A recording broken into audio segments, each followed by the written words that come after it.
pinagpanyaya na makinig sa banal na salita kay Brother Lauro Buduso na walang bawas, walang dagdaga, walang pagkapilipit at walang sariling pagpapaliwanaga.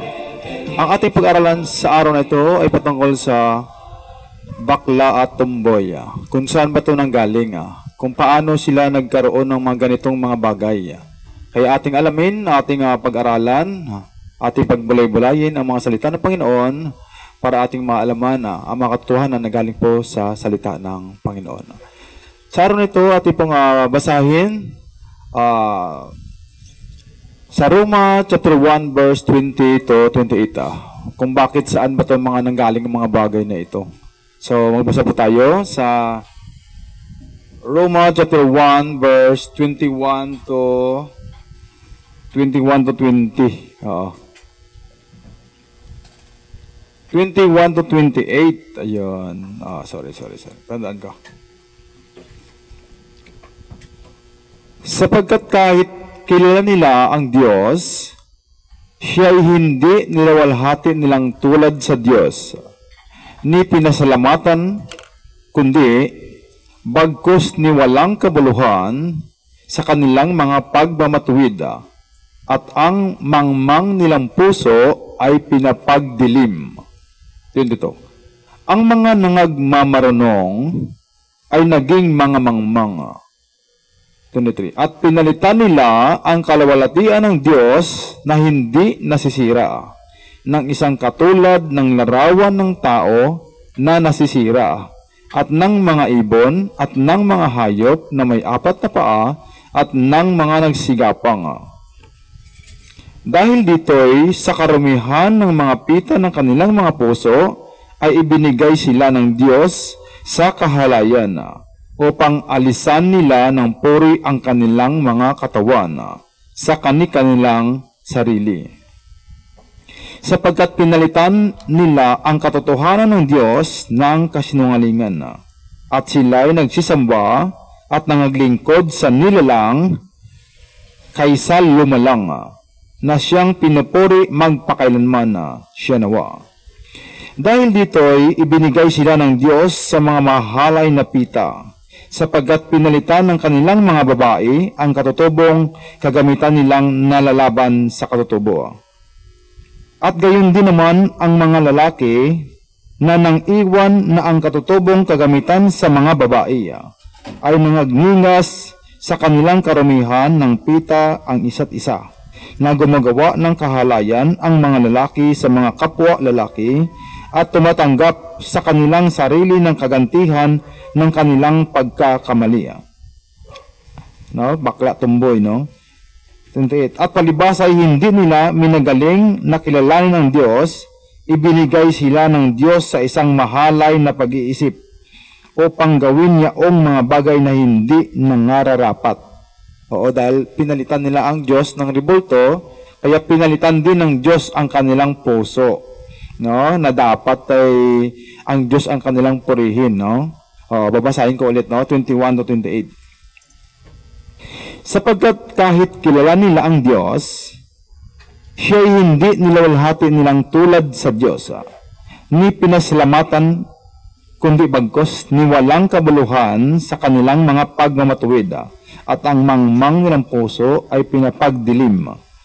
Ang mga nangagmamarunong ay naging mga mangmang, at pinalitan nila,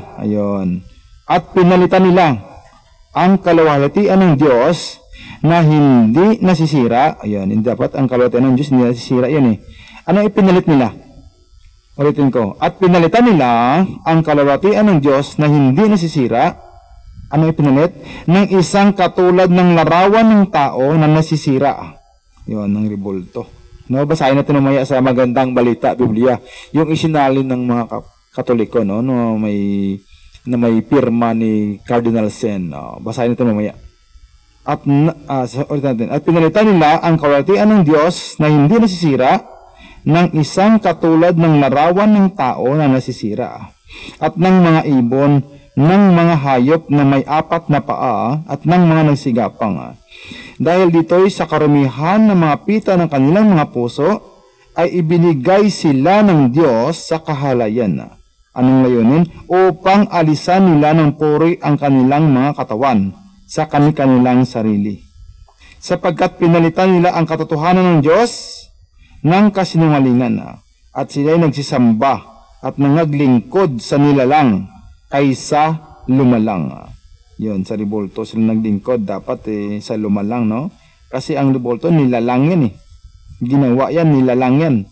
Sabi nito, at nangaglingkod sa nilalang kaysa lumalang na siyang pinupuri magpakailanman na siya nawa. Dahil dito ibinigay sila ng Diyos sa mga mahalay na pita sapagkat pinalitan ng kanilang mga babae ang katutubong kagamitan niyaong nalalaban sa katutubo. Yun, nalalaban yun sa katutubo. Dapat kung babae, dapat yung mahinhing damit.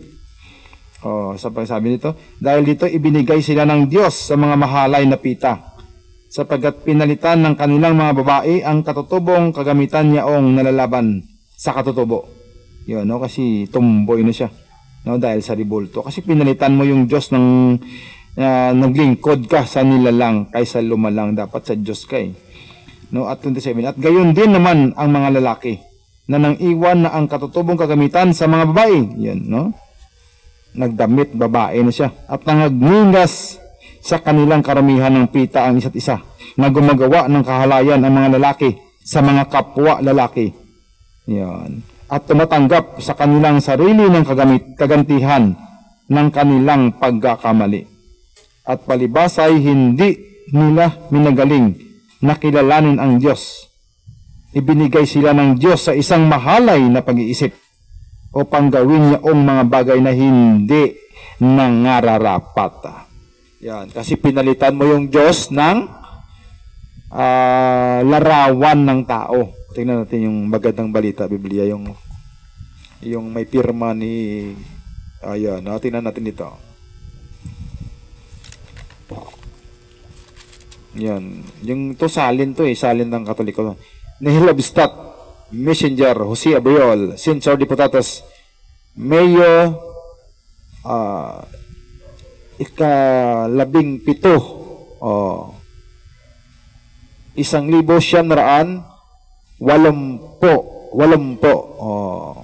1980, May 17, 1980, na Imprimatur, Jaime Cardinal Sin, Archiepiscopos Manilenses, May 28, 1980. Yan, May 28, 1980. Yan, siya ang Archiepiscopos Manilenses, no? Si Jaime Cardinal Sin, no? Imprimatur. Siya naging imprimatur yun. Yan, kaya dito tayo magbasa, no? Ito'y salin ng Katoliko. Kaya huwag kayong magagalit sa akin, no? Kasi Biblia ng Katoliko ito salin ito ng Katoliko. Kaya babasa tayo sa Roma, kasi pinalitan ng mga tao ang Diyos ng ribulto, kaya ang Diyos nagalit, kaya pinalitan din ang puso, no? Ang puso ng tao pinalitan din ng Diyos na yun, pinabayaan ka rin. Basahin natin. Kahit nakilala na nila ang Diyos, siya ay di nila pinarangalan bilang Diyos, ni pinasalamatan man. Sa halip, nagkahaka-haka sila ng mga bagay na walang kabuluhan at nadimlan ang kanilang mga hangal na pag-iisip. Sila'y nagmamarunong, ngunit lumitaw na hangal. Nang talikdan nila ang kadakilaan ng Diyos na walang kamatayan at sambahin ang mga larawan ng taong may kamatayan, ng mga ibon, ng mga hayop na may 4 na paa at ng mga nilalang na nagsigapang.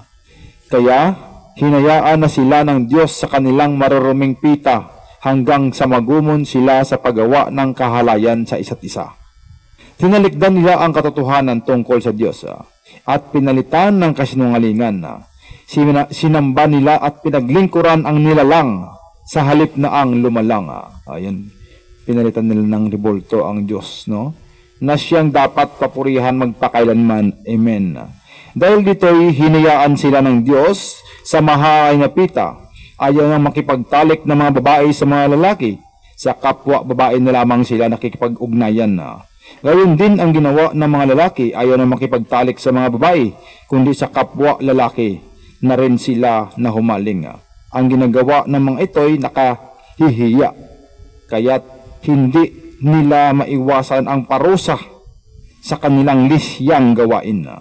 Sapagkat ayaw nilang kumilala sa Diyos, hinayaan sila ng Diyos sa kanilang masamang pag-iisip at sa mga di tumpak na asal. Bakit? Kasi pinalitan nila ng Diyos, ito sa 22. Sila'y nagmamarunong, ngunit lumitaw na hangal. Nang talikdan nila ang kadakilaan ng Diyos na walang kamatayan at sambahin ang mga larawan ng taong may kamatayan. Ayan. Kaya pala galit ang Diyos sa kanila, no? Pinalitan nila ng Diyos dapat ang Diyos nandun sa langit. Pinalitan nila, no? Sinamba nila ang mga larawan ng taong may kamatayan. Yan. Kaya hinayaan na sila ng Diyos sa kanilang maruming pita hanggang sa magumon sila sa paggawa ng kaalayan sa isa't isa. Tinalikdan nila ang katotohanan tungkol sa Diyos at pinalitan ng kasinungalingan. Sinamba nila ang pinaglingkuran, ang nilalang. Yan, sinamba nila at pinaglingkuran. Nilagyan mo ng suman, kandila, bulaklak, yan, humahalik ka pa. Yan, tapos sabihin mo, hindi naman sinasamba yan. Oh, grabing costage mo dyan. Tapos sabihin mo, hindi mo sinasamba. Lagyan mo ng sampagita. Yun, nalangin ka dyan, nakayuko ka dyan. Sabi nga dun sa binasa na tungkol dyan sa revolto tumalikod ka dyan. Yun, kasi ito, patungkol ito sa bakla at tumboy kung bakit nagkaroon yan, no? Yun, tungkol dahil sa revolto na pinalitan mo ang Diyos ng revolto. Ayun. Ayan, no? Yung iba nga, nag-exchange pa, no? Yan. No. Nag-inject pa. Yan. Kaya wag mo dapat gawin yun kasi baka maya hindi mo malaman magbagong buhay ka. Paano yun? Pinutol mo. Yun. Pag nanampalataya ka, nakikinig ka sa ang banal na salita. So, ngayon, unti-unti ka na nagbago. Paano pinaputol mo yan? Oh, wala na mangyari sa'yo. Kaya wag mong gawin yan. Mamaya, tignan natin yan kung bakit yung ginagawa ng mga tao, no? Nagpapa-exchange, nagpapadibdib, ayun. Kasi ginawa ng tawang Diyos maayos Kaya, pag inayos mo pa yan, di mas maayos ka pa sa Diyos. Yan, no? Kaya, wag natin gawin yan kung minsan, sa mga pulbo na yan, no? Yung pulbo, yan. Pag naamoy mo yan, no? Para kang nababakla. Kasi yung chemicals dyan ganun din sa pagkain ng manok kasi ni-inject yan ng hormonal. Kaya magulat lang, baka maya nagulat ka tumubo na yung dibdib mo dyan. At saka mahirap yan kasi hormonal yan. May inject yan. Kain ka ng kain dyan ng manok na 45 days. Mayroon 25 days, no? Yan. Ayan. Kaya sa Roma 1, 21-28, kaya nga merong bakla at tumboy dahil dun sa revolto. Kasi pinabayaan ka na ng Diyos dyan. Kasi pinalitan mo ang dapat ang Diyos nung nandun sa langit. Kaya sabi ng Diyos yun, huwag kang magkaroon yan. No? Putol-putulin, basagin, sunugin, itapon. Yun. Yeah. Ecclesiastes 7:29. Basahin natin. Ecclesiastes 7.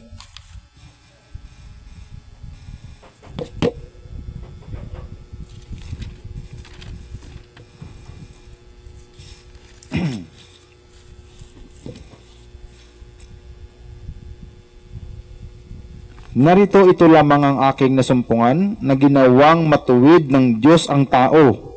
Ngunit nagsihanap sila ng maraming katha. Yon. Kasi naghihanap talaga ng maraming katha, no? Sabi ng Diyos, narito ito lamang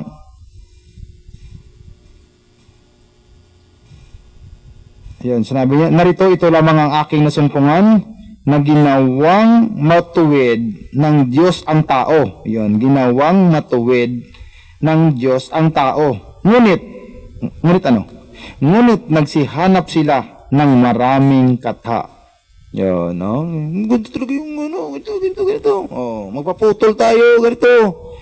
Yun, hindi maganda yun kasi pag nagbagong buhay ka, no? Masama yun. Hindi mo, wag mo sabihin ganyan ka na lang. Baka maya-maya manampalataya ka sa pakikinig ng ang banal na salita. Yan. Kaya palagi kang makinig. Basahin natin sa English. Basahin natin sa English.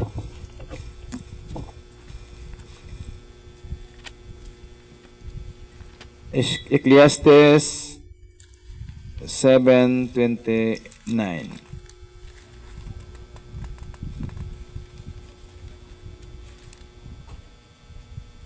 Lo, this only have I found, that God hath made man upright, but they have sought out many inventions. Yan, kapangita gid sang many inventions. Mahilig mag-invento. Kahit sabi, ginawa ng Diyos ang tao maayos. Pero pinagawa ng Diyos, ayusin mo pa, Kaya lalabas, mas maayos ka pa sa Diyos. Halimbawa, yung dapat lalaki ka, Dapat mawala kang dibdib na parang katulad sa babae. Yun. Kaya ang sabi rito, Lo, this only have I found, that God hath made man upright. Yan, mabuti. God hath made man upright, but they have sought out many inventions.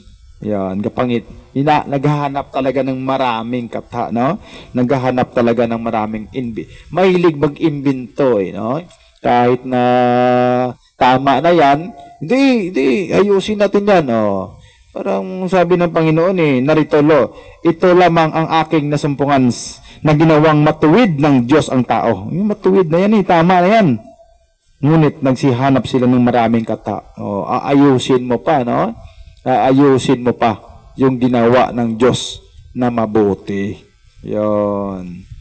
Kaya mabuti na yan Tama na yan. Huwag kang magpaputol. Oo. Pag nagbagong buhay ka, palagi ka nakikinig sa banal na salita, tapos nanampalataya ka dyan, paano kayo naputol mo na yan? Yan. Kahit magsisi ka pa, yan, hindi natutubo yan. Sa Matthew 24,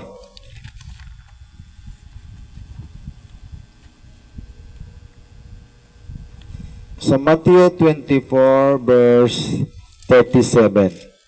24:37. At kung paano ang mga araw ni Noe, gayon din naman ang pagparito ng anak ng tao. Yon, kaya pala minsan magtataka ka, Isang lugar, puro bakla, tomboy, Kasi darating ng Panginoon nun, Ngunit tungkol sa araw at oras na iyon, yan, 37 sa 38, sapagkat gaya ng mga araw bago nagkagunaw, sila'y nagsikain at nagsiinom, at nangag-asawa at pinapag-asawa hanggang sa araw na pumasok si Noe sa daong. At hindi nila nalalaman hanggang sa darating ang pagunaw at sila'y tinangay na lahat. At gayon din naman ang pagparito ng anak ng tao. Ayun, Kung magagayoy, nasa bukid ang dalawang lalaki at ang isa'y kukunin at ang isa'y iiwan. Yun, katulad dun sa Sodom at Gomorrah. Yun, binastos nila yung mga anghel doon. Mga sugo ng Diyos. Kaya anong nangyari sa kanila? Yun, binulag sila doon, Doon sa Sodom at Gomorrah. Yan. Kaya hindi mabuti yon na gusto nilang makipagniig sa mga lalaki at hindi sa babae. Yan, isa doon yung imbento. Ano pa? Dahil doon sa rebulto. Binasa natin yun, Huwag kayong magalit, Wala akong layo na manakit ng damdamin o manira dito. Kundi ito'y binabasa natin. Binasa pa nga natin doon sa salin ng Katoliko. May mga pirma pa doon ng Archbishop. Ayun. Wala tayong layo na manakit dito. Kundi tayo yung nag-aral, para magkaroon tayo ng kaalaman tungkol sa salita ng Panginoon. Wala tayong masamang intensyon. Kundi upang ating maalaman kung ano bang mga nakasulat sa Biblia.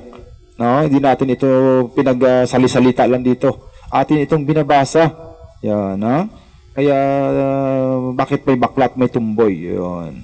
Sa 1 Corinthians, pwede pang makakit sa langit yung baklat tumboy. Yun dapat magsisi ka, Kaya ating alamin, no? Sa 1 Corinthians, hindi kayong magalit ka na lang. Walang kabuluhan yan. Ang maganda dyan, pagsisihan natin yan at tayo'y makaalam ng katotohanan, no?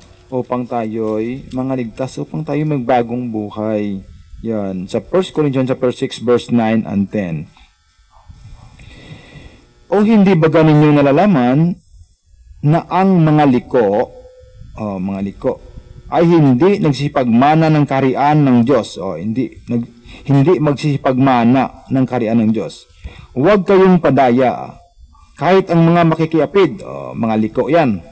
Ni ang mga mananamba sa Diyos-Diyosan, mga liko yan. Ni ang mga mangangalunya, mga liko yan. Ni ang mga nang bababae, mga liko yan. Ni ang mga makiapid sa kapwa lalaki, bakla. Mga liko yan, hindi magsimana ng kaharian ng Diyos yan. 10. Ni ang mga magnanakaw, hindi mga liko yan, hindi magsimana ng kaharian ng Diyos yan. Ni ang mga masakim, mga liko yan. Ni ang mga manglalasing, mga lasinggo. Ni ang mga mapagtungayaw, nagmumura, yung mga palamura. Ni ang mga manglulupig, mga liko. At ay hindi mangagmamana ng kaharian ng Diyos. Yan, Kaya yung mga bakla tumboy hindi makapasok. Yun sa binasa natin sa 1 Corinthians chapter 6 verse 9 and 10. Ulitin natin. O hindi ba ganinyo nalalaman na ang mga liko ay hindi magsibagmana ng kaharian ng Diyos? Huwag kayong padaya. Kahit ang mga makiapid, ni ang mga mananamba sa Diyos-Diyusan, ni ang mga mangangalunya, ni ang mga nang bababae, ni ang mga nakikiapid sa kapwa lalaki, ni ang mga magnanakaw, ni ang mga masasakim, ni ang manglalasing, yung mga lasinggo, ni ang mga mapagtungayaw, ni ang mga mapanglulupig, ay hindi magmamana ng kaharian ng Diyos. Basa natin sa English, sa 1 Corinthians 6:9 and 10.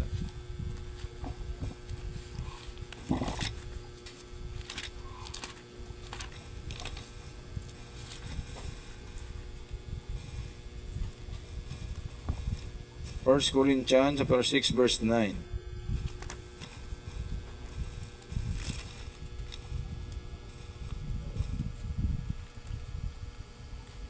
Know ye not that the unrighteous shall not inherit the kingdom of God? Be not deceived, neither fornicators, nor idolaters, nor adulterers, nor effeminate, nor abusers of themselves with mankind, nor thieves, nor covetous, nor drunkards, nor revelers, nor extortioners shall inherit the kingdom of God. Yan, hindi makakit sa langit yan. No? Yung mga bakla tumboy, hindi makakit sa langit yan. Yan. Kasi ginawa ng Diyos babae at lalaki, no? Yan. Yan, isang verse na lang, no? Basahin natin to. Genesis chapter 1, kasi ayan. Kasi mayroong sasabi na ang bakla tumboy ginawa ng Diyos Yan, hindi ganun. Wag mo naman ganyan. Wag mo paratangan ng Diyos na gumawa ng bakla at tumboy.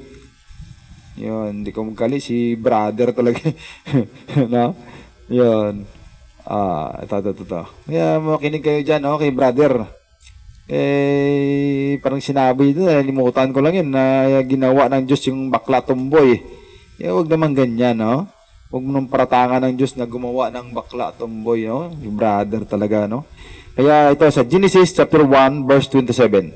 At nilalang ng Diyos ang tao ayon sa kanyang sariling larawan. Ayon sa larawan ng Diyos, siya nilalang niya sila na lalaki at babae. Ano ba naman to si brother? Nung buhay pa si brother Ano kaya yan, Ginawa ng Diyos ang tao ayon sa kanyang sariling larawan. Ayon sa larawan ng Diyos, siya nilalang. Nilalang niya sila na lalaki at babae.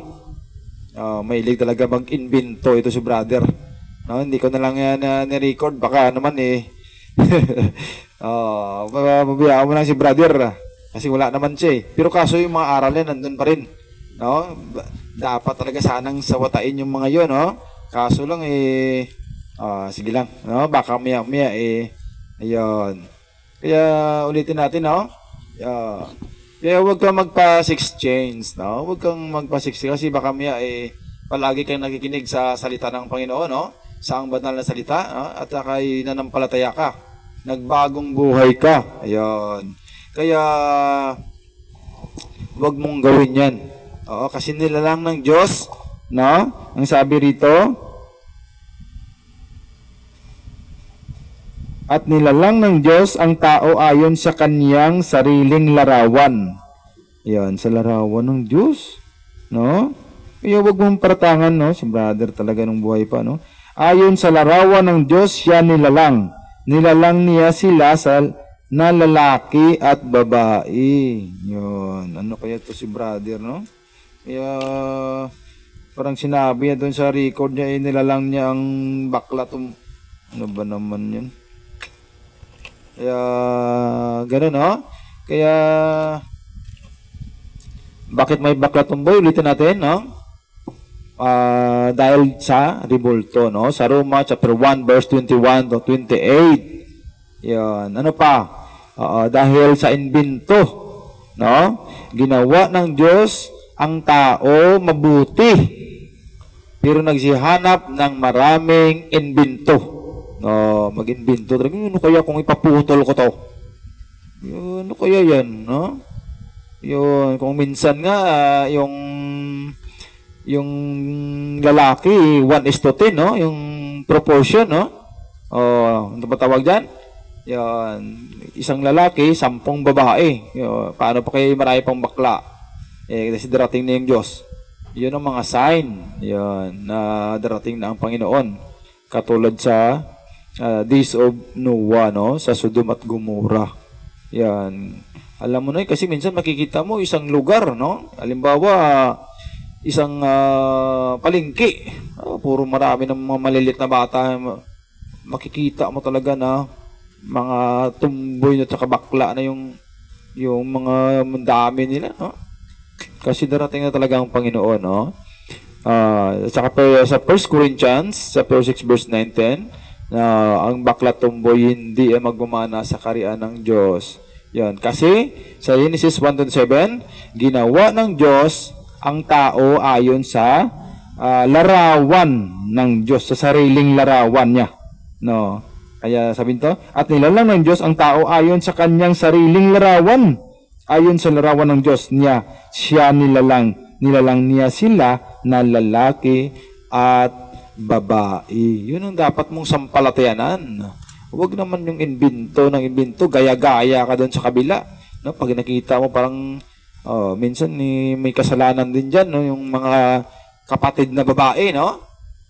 Pupulbuhan ka, no? Tapos, maamoy mo yung polvo para ka rin nababakla. Kaya wag mo mga babae, no, mga kapatid na babae, lalo na yung mga matatanda, no, bata pa yung yun. Kaya pag mahina ka, no, minsan katulad sa amin, no, marami kong kapatid na babae, yung panganay lalaki. Ayun, may mabuti nila may lalaki yung panganay. Tapos 3 babae. Tapos ako sunod. Kaya minsan pumupulbuhan ka diyan, no? Para kaso ayaw ko eh. Yun, nagagalit ako at saka hindi ganun. Yun, no. Kaya pag mahina ka kasi puro sila babae. Yun. Kaya isang ano din yun eh. No? Sila din yung may mga kasalanan diyan, yung mga babaeng kapatid. Para kang gawing babae kahit lalaki ka. Yun. At saka pinagmulatan mo rin yun. Kaya sabi ko, ano kaya to? Hindi ko yung gusto eh. Dahil maliit ka pa, no, wala ka rin magawa. Pero ako, kahit wala akong magawa, pinaglalaban ko yan. Alam ng mga kapatid ko yan. Ayun. Kaya minsan sila din yung may mga kasalanan dyan, yung mga kapatid na babae na mga panganay. O mga kapatid na medyo matanda sa'yo. Dahil hindi mo pa alam, mga 2-3 years old ka, 4, hindi mo alam yan. Pero ako, pinaglaban. Yung ako pa, masama yun, no? Kaya kayo kung kayo diyan ang mga hindi niyo gagawin yan kasi ginawa ng Diyos ang tao Ito basahin ko ulit. At nilalang ng Diyos ang tao ayon sa kaniyang sariling larawan na. Yun sa larawan ng Diyos. Ayon sa larawan ng Diyos, siya nilalang. Nilalang niya sila na lalaki at babae. Thank you, Lord. No? Ang ganda ng ating pinag-aaralan. No? Kaya bakit din niya naging bakla tumboy? Dahil ikaw din, no? Nakapatid na matanda. Ikaw din isa sa mga may kasalanan dyan. Bakit? Kasi ikaw din ang ginagawa mo siyang ganun eh. Ginagawa mo siyang bakla tumboy. No? Dinadamitan mo siya. O, kung babae naman, dadamitan mo naman ng lalaki. Kaya akala niya, tama rin yun eh. Kaya paglaki niya, nayos na siya doon. Kaya ikaw din yung may kasalanan dyan, no? Kaya ikaw din naman na bakla tumboy, nung lumalaki ka na, dapat alam mo na, alamin mo rin dapat, na hindi naman ganito pala eh. Pinagpatuloy mo rin. Kaya may kasalanan ka rin. Pinagpatuloy mo rin eh. Kaya ikaw rin, dalawa na kayong may kasalanan dyan. Kaya magsisi tayo dyan, Ipagsisi kayo. Dahil hindi tayo makakit sa langit kung ganyan ka. Yun. Dahil ang bakla tumboy, sa 1 Corinthians 6:9-10, ay hindi makaakyat sa langit. Dahil ginawa ng Diyos, ang tao, ginawa niya kanyang wangis, babae at lalaki. Yun ang sampalatayan natin. Amen? Kaya, salamat sa Panginoon. Tayo po ay nakapag-aral naman ng salita ng Panginoon.